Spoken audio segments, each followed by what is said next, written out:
Je vais accueillir maintenant l'une des chanteuses les plus demandées sur les scènes internationales, la soprano Diana Damrau. Elle est soprano colorature, c'est-à-dire qu'elle est capable d'atteindre les aigus et les suraigus au-dessus du fameux contrut. Ut, c'est l'ancien nom du do, et le contrut, c'est une octave au-dessus du do le plus aigu du registre normal. J'espère que vous suivez. Elle est une reine de la nuit mémorable, une Lucia di Lammermoor divine, une traviata d'exception. Et ce soir, la soprano allemande Diana Damrau va chanter un extrait des Vêpres siciliennes de Verdi sur un livret d'Eugène Scribe. C'est un épisode de l'histoire de l'occupation de la Sicile par les Français au XIIIe siècle, au cours duquel les patriotes siciliens décidèrent de massacrer les envahisseurs français. Les faits sont historiques, le récit était basé sur une histoire vraie, mais Scribe et Verdi n'ont cessé de se disputer au sujet de ce livret. Il faut dire que Verdi se fâchait assez facilement avec tout le monde. Ce soir, Diana Damrau est Elena, la duchesse de Sicile, dont le mariage doit être le signal du massacre. Et dans l'air qu'elle va chanter, elle remercie les invités de son mariage pour les fleurs qu'elle a reçues. Merce di lette amiche, un air joyeux pour un opéra dramatique. Diana Damrau dans les Vêpres siciliennes.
Di questi fiori, sì,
Merci Diana Damrau.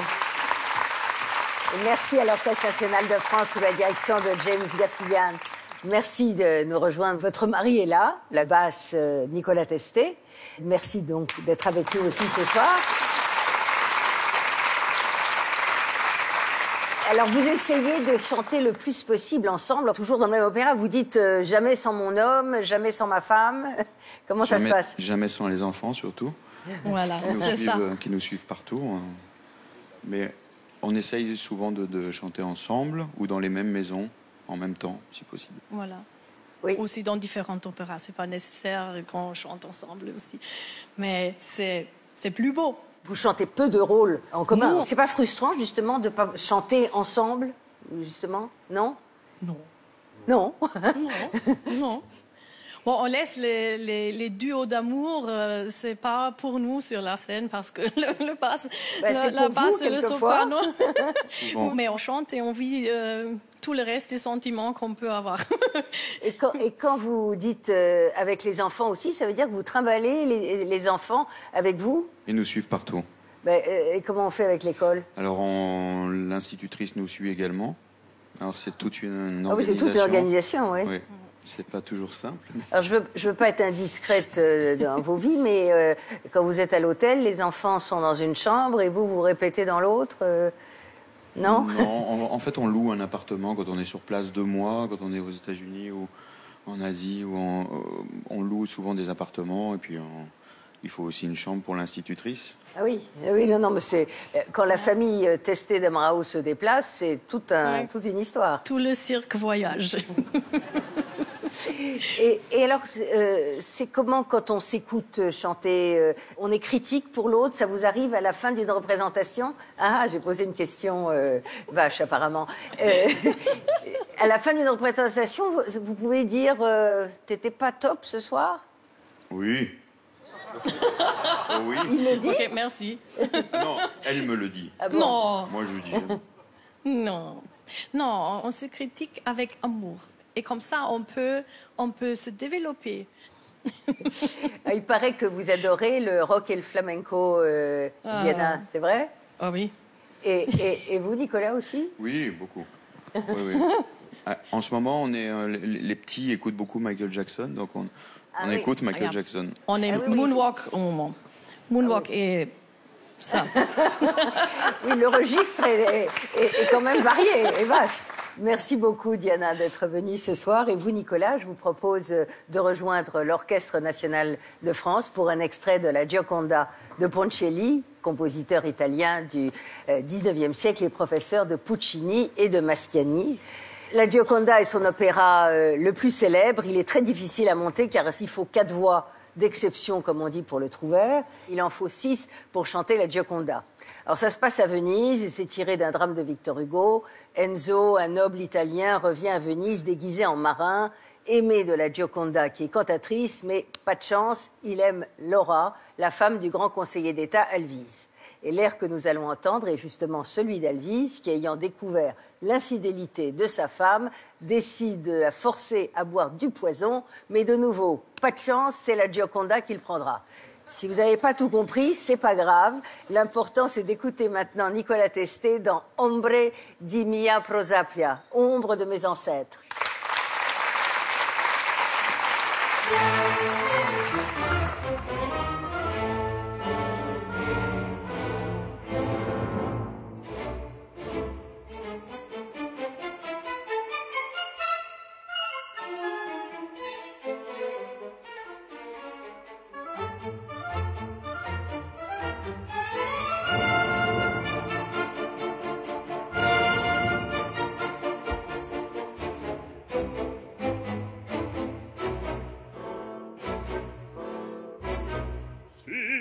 Morirei a te sul nome mio scritta l'infamia impunemente avrà in valor tradì non può sperare pietà ma non può sperare pietà pietà.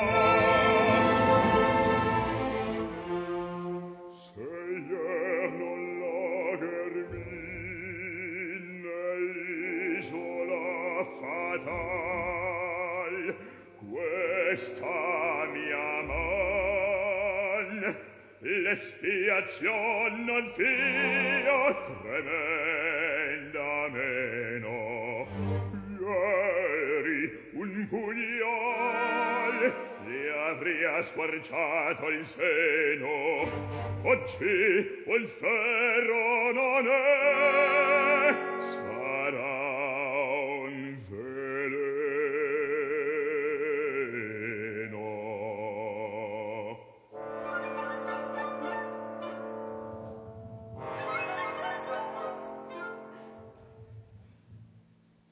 La torpine farneti, la gaia baraonda dell'agonia col gemito, la festa si confondò dell'agonia col gemito.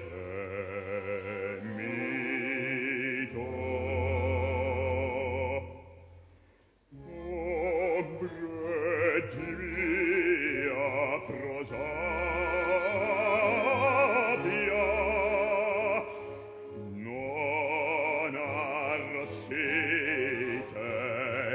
non arrossite ancora. Tutto la morte vendica,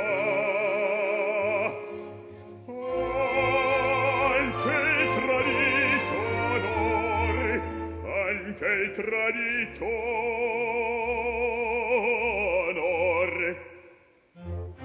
Alla farneti la gaia paraona dell'agonia col gemito, la festa si confonda. Del patrizio veneto s'adempia largo il vito, qui vil ferai marito, qui vil ferai marito.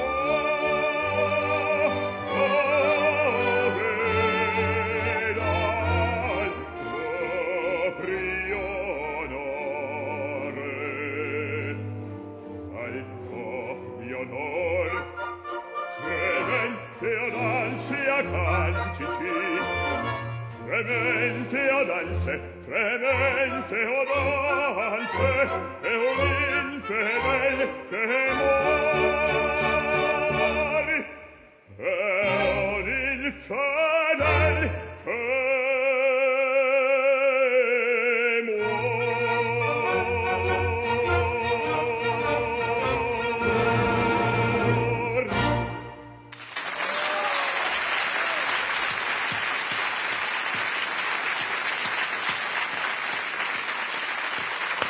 Merci Nicolas Testé pour la Gioconda de Ponchielli et l'Orchestre national de France, bien sûr.